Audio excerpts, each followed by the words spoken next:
Hello student, আমি Animesh sir. আমার channel Animesh sir competitive exam গুরু। আজকে আরেকটি গুরুত্বপূর্ণ বিষয় নিয়ে এসেছি। তোমরা জানো যে সম্প্রতি রাশিয়ান রাষ্ট্রপতি ভ্লাদিমির পুতিন ভারতে আসেন এবং 4-5 তারিখে বিভিন্ন গুরুত্বপূর্ণ মিটিং হয়। মনে রাখতে হবে, যেভাবে আমেরিকার সঙ্গে আমাদের সম্পর্ক চলছে এবং ভূ রাজনৈতিক ক্ষেত্রে যে পরিবর্তন আসছে, তাতে রাশিয়ার সঙ্গে আমাদের সম্পর্কটাকে আরও গুরুত্বের সঙ্গে এগিয়ে নিয়ে যাওয়া প্রয়োজন ছিল। কারণ আমাদের পাশেই রয়েছে চীন। চীনের সঙ্গে ভারতের সম্পর্ক একটুখানি আদায় কাজকলায় রয়েছে। তো এখন মোটামুটি একটা পরিবর্তন আসছে। মনে রাখতে হবে যে এই জিওপলিটিক্যাল যে বিভিন্ন বিষয়গুলি রয়েছে, সেগুলি কিন্তু বিভিন্ন সময় পরিবর্তিত হয়। এখন আমরা রাশিয়ার থেকে তেল ক্রমাগত ক্রয় করছিলাম কম দামে, এতে আমেরিকার গোসা হয়েছে। তো আমেরিকা চাইছে না যে আমরা অতটা তেল ওখান থেকে কিনি। তারপর স্যাংশন জারি করার কথা ঘোষণা করেছে, আমেরিকার শুল্ক বৃদ্ধি করেছে। এই সমস্ত ক্ষেত্রের মাঝখানে রাশিয়ান প্রেসিডেন্ট ভ্লাদিমির পুতিনের ভারতে আসা একটা গুরুত্বপূর্ণ বিষয়। এবং কি কি হলো সেটা আমরা দেখে নিই।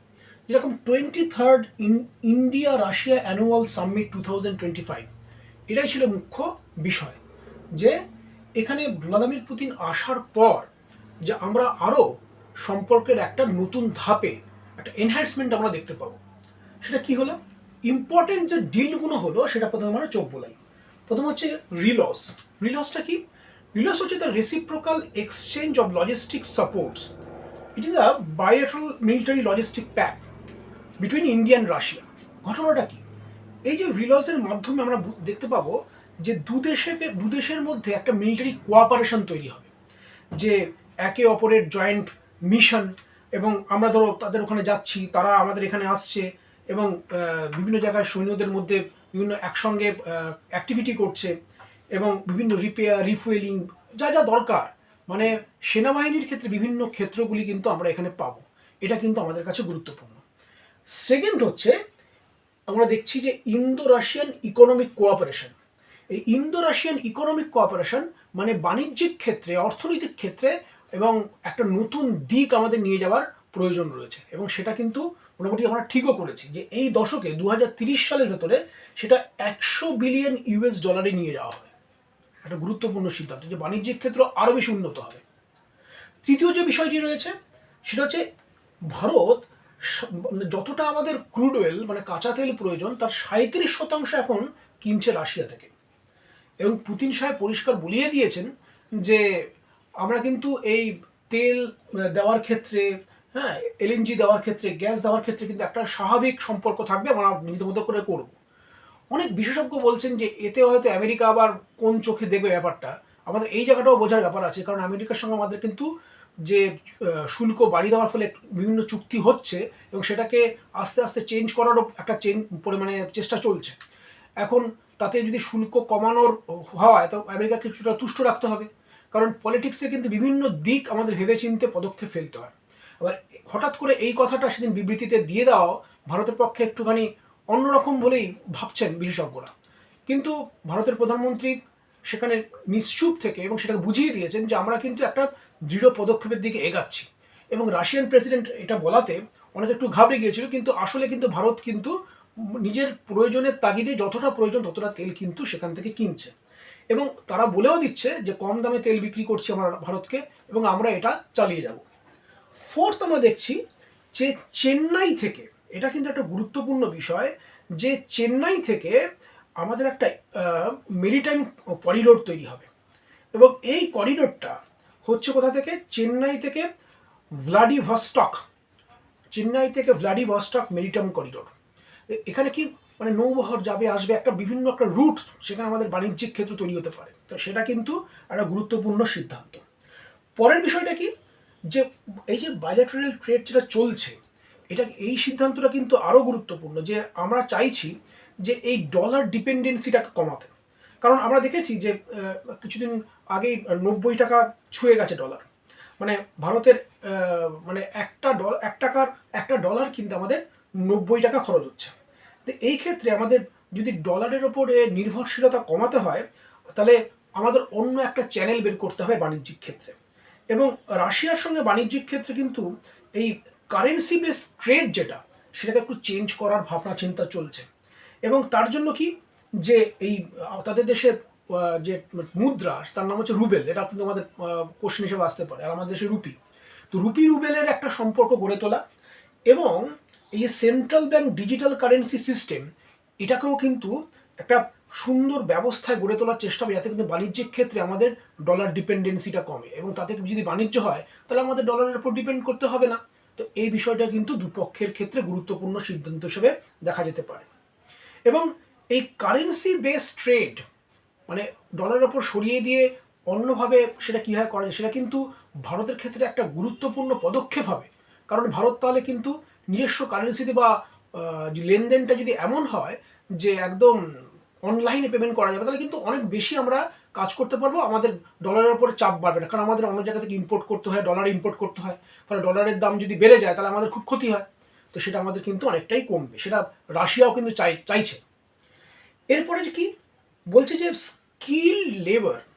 স্কিল এবং সেমি স্কিল লেবার যারা রয়েছে, এরকম প্রচুর মানুষ প্রয়োজন রাশিয়ায়, তো ওদের লেবারের চাহিদা রয়েছে। তাই ওরা চাইছে যে ভারত থেকে এরকম মোটামুটি 5 লক্ষের ওপর মানুষ যেন ওখানে যায় এবং ওখানে কাজ করতে পারে, এবং সেটার জন্য ওরা মানে নিতেও চাইছে, সেরকম ধরনের মানুষকে ওরা এখান থেকে নিয়ে যাবে। এবং আর কি আরেকটা গুরুত্বপূর্ণ বিষয় হচ্ছে, ভারত এবার থেকে 30 দিনের ট্যুরিস্ট ভিসা রাশিয়ার নাগরিকদের জন্য করছে এবং সেখানে বিভিন্ন সুযোগ সুবিধা তাদের দেওয়া হবে।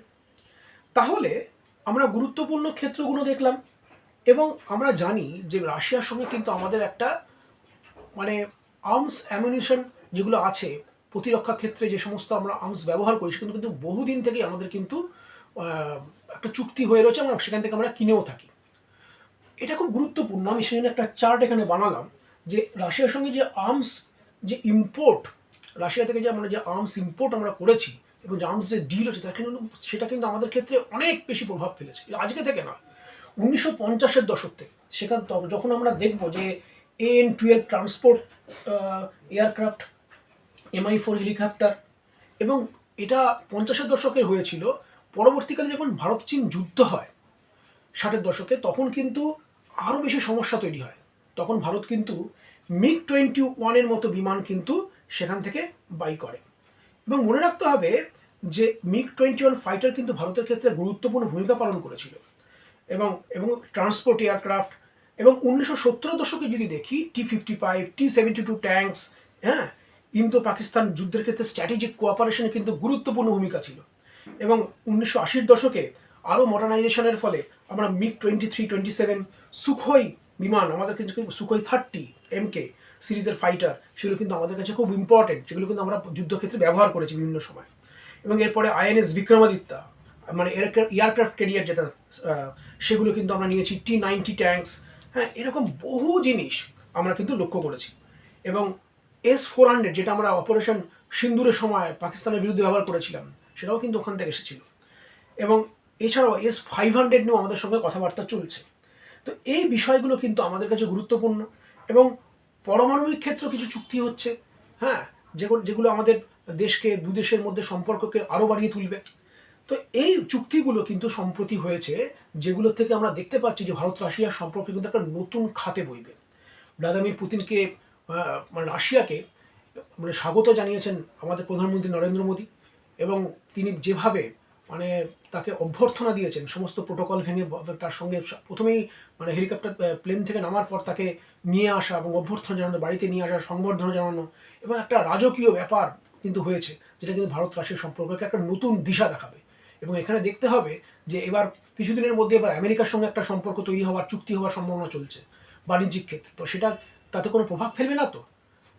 এই ধরনের যারা পলিটিক্যাল সায়েন্টিস্ট যারা রয়েছেন, তারাও কিন্তু এই ব্যাপারে কিন্তু চিন্তাভাবনা করছেন।